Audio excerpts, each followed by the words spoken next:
Okay, that was good. Good timing. We got that squared away. All right. So, there we go.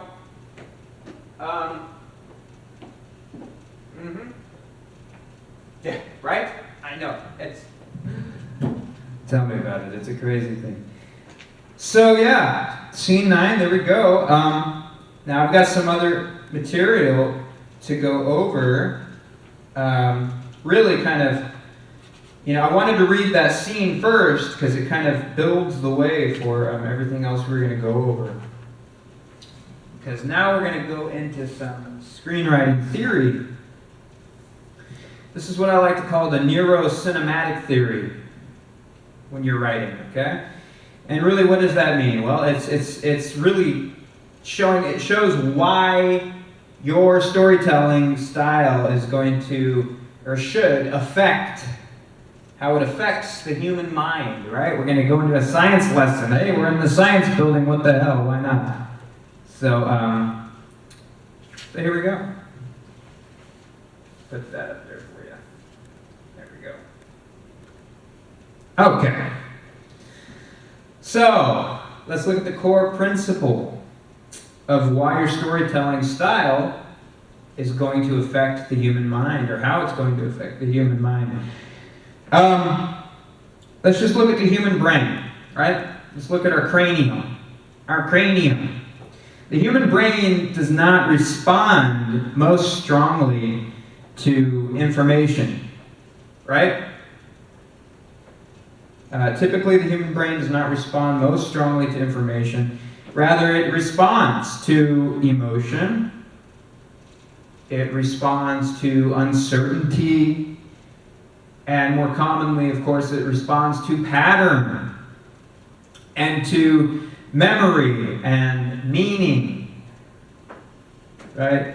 And so our storytelling style works really well because it aligns with how the brain naturally does a lot of these things, right? How our brain processes experience, how our brain stores memory, how our brain fills in the gaps, if you will. It resolves uncertainty, right? We fill in the empty spaces.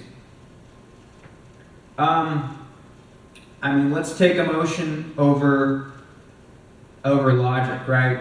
Emotion is always felt before logic. It's a basic brain function, right? Our brain processes emotion faster than rational thought. Okay? Emotional centers in our brain activate first when we're taking in things. And then logical reasoning comes after. So, what that means for the story is, if a script explains first what's going on, per se, it feels flat. It just falls flat as a piece of printer paper.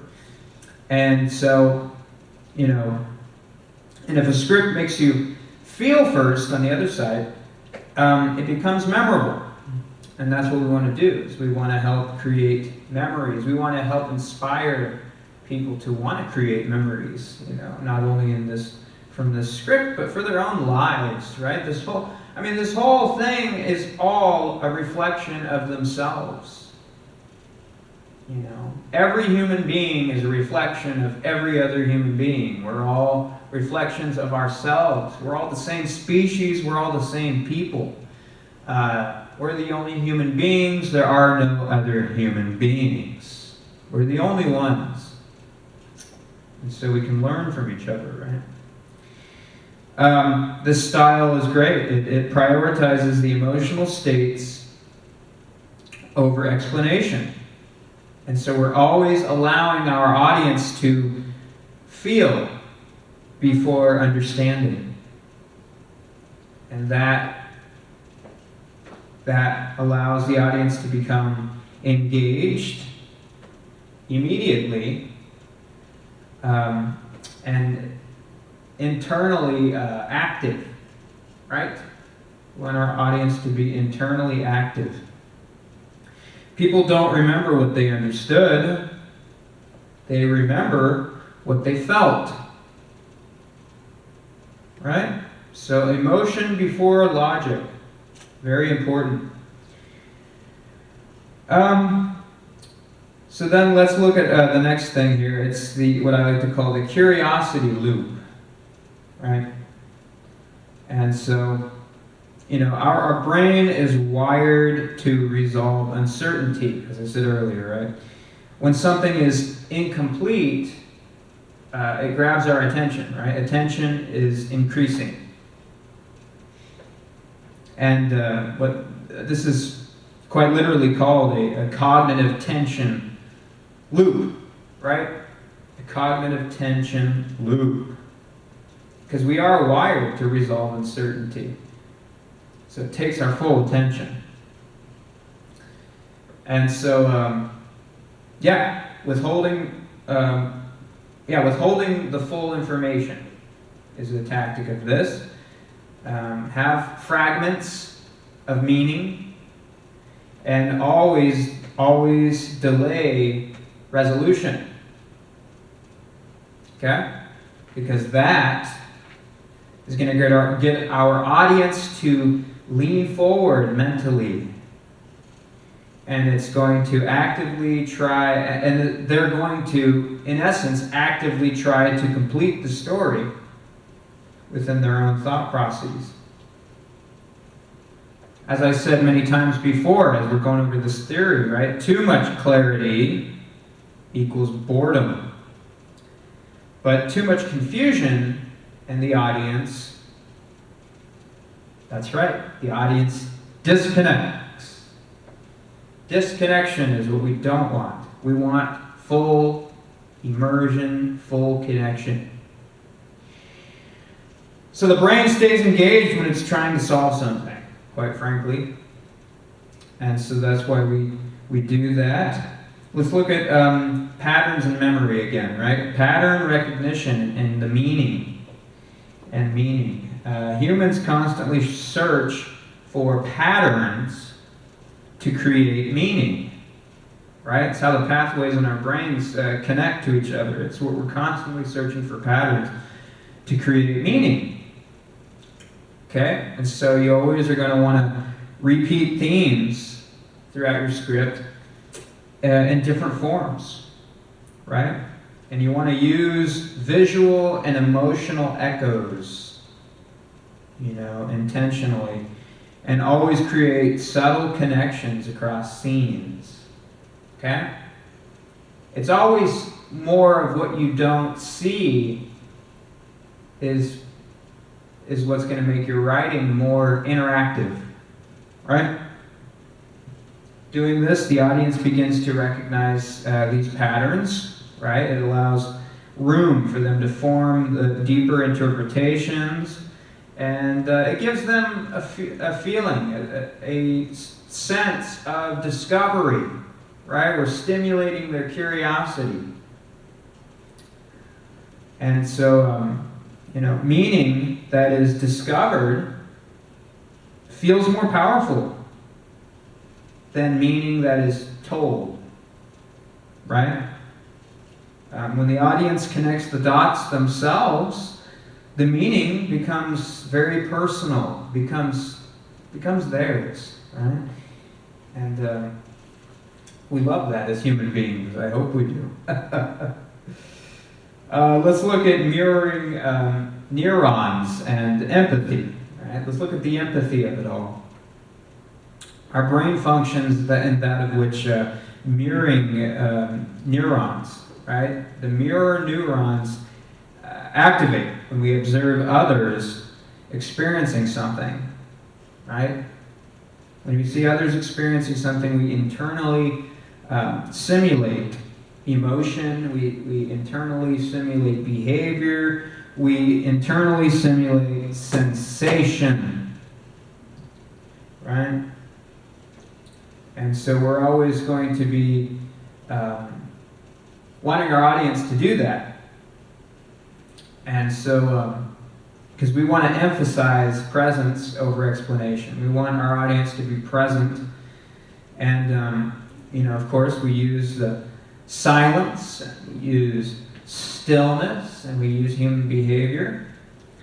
And we always avoid over-directing an emotion, right? Because it's something that's felt. You can't just point at it and grab it and put it over here. It's just something that you feel, and it changes, and it metamorphoses, and all this thing. But we want the audience to feel what the character is feeling. And we want them to experience the moment internally.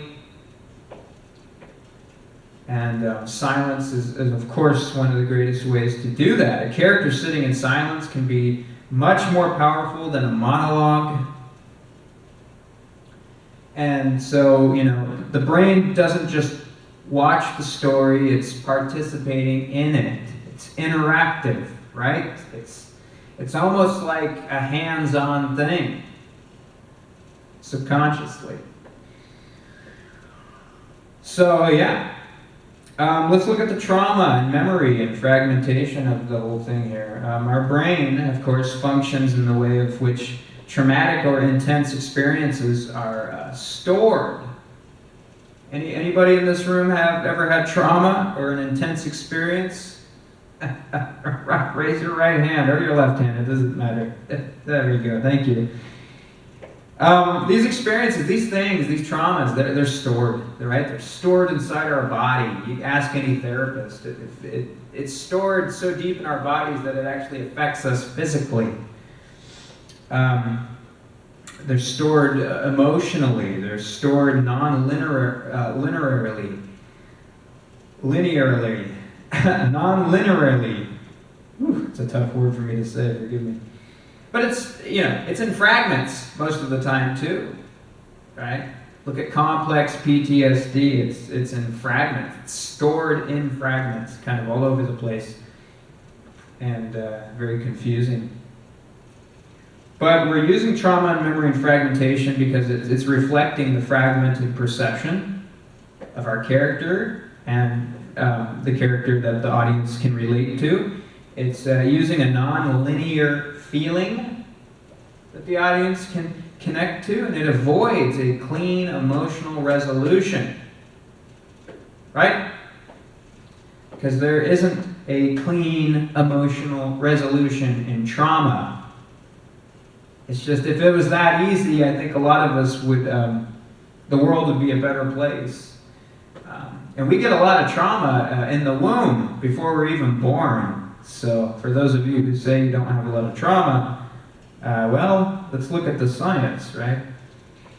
But we're doing this, right? Because the story now feels real. The story now feels familiar to the subconscious psyche.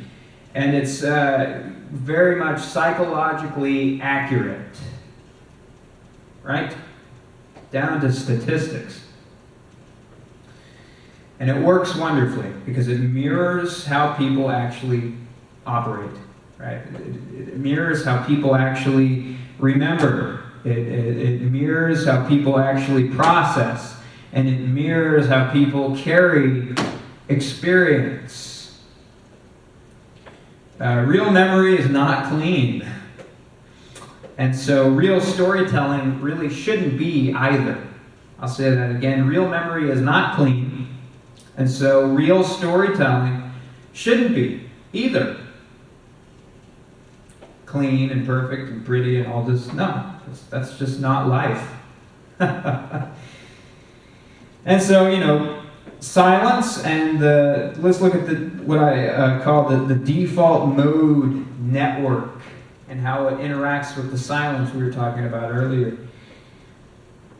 When an external input in your brain slows down, it enters a reflective state. And that's called the default mode network. And so what's happening during this? Well, it's self-reflection is increasing in this realm. Internal thought is activating. And meaning, slowly but surely, becomes deeper. It deepens, right? And so using this as a style of writing, it's going to We're going to use silence, right? We're going to show slow pacing, and we're going to always allow moments of stillness. When nothing is happening externally, everything is happening internally. Okay? Let's look at the tone shock and the attention reset, right? Grabbing the audience's attention. Our brain works in this way where sudden changes in tone trigger attention spikes, okay? So using that stylistically, right, we're shifting from a scenario that's calm and then throwing them into chaos. And a dreamlike scenario is then thrown into a more grounded scenario, more tangible. Or, for example, we're going to have a scene or a setting that's showing beauty, then dramatically thrown into a disruption of some kind. And having that yin and yang, having this back and forth, this tug of war, really, it's always going to throw your audience into this altered state of thinking, right? And they're going to be re-engaged instantly. The emotional impact of what they're taking in is increasing, and the moments, because of all those things, become memorable, right? The brain wakes up. The brain wakes up when expectation is broken. So this kind of storytelling works. I've been doing it for a long time, and I tell you, verily I tell you, my theory, though it's still a theory, I suppose, it's definitely effective. And even the most intellectual minds would agree that there is some, at the very least, some tangible meaning to everything I teach here. So my storytelling really works because it aligns with how humans feel. It aligns with how humans think, and it aligns, most importantly, with how humans remember. Okay? So, remember when you're writing, guys, you are not just telling a story. You are working with the audience's brain. And you're guiding emotion and attention and memory in real time. So remember that. You are working with the audience's brain when you're writing. And that's a fragile thing. That's a beautiful thing. That's a smart, intelligent thing. Take caution. Walk on eggshells, if you will. Because you are working with the audience's brain, and it should be done with critical thinking. But even more than that, critical emotional thinking. Right? You know, as if the audience is that little boy, right? And you're the mom. That's how you should always approach your writing, because that's going to be memorable and very impactful for the years to come as we grow as human beings and as we go through the shifts of time. That's all I have for you today, guys.